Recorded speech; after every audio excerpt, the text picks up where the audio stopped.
kok penjalin sapa? Aku durung maju perang. Lho, jenengan dereng maju perang war ngopo? Nganyari buta gedhe. Digawake buta gedhe ora danyar iki piye? Masa nek arep metu buta gedhe. Lho iya golek pasaran kok. Nggih pun monggo.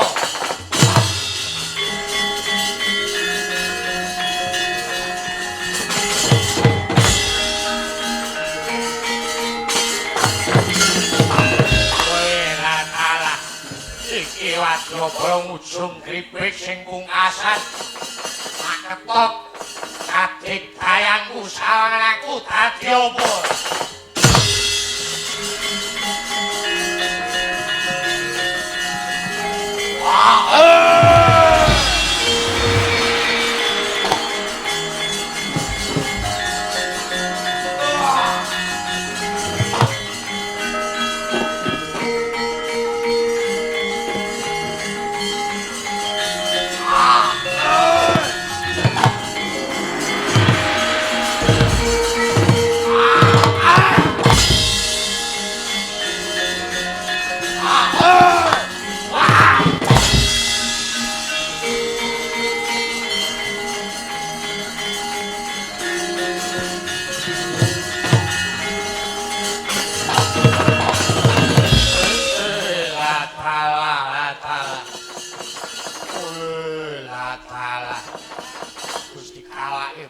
Gedhe ora dipamerke ndak sing duwe wayang gelo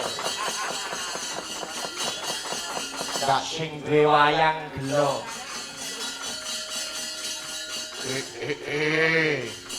ora kitang sak ora tak maju perang Huseh yang suruh siapa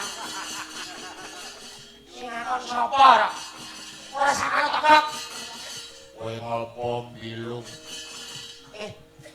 tahun ngarep kalau kesini lagi diperangke buta gedhe ini. Oh, lawan saya.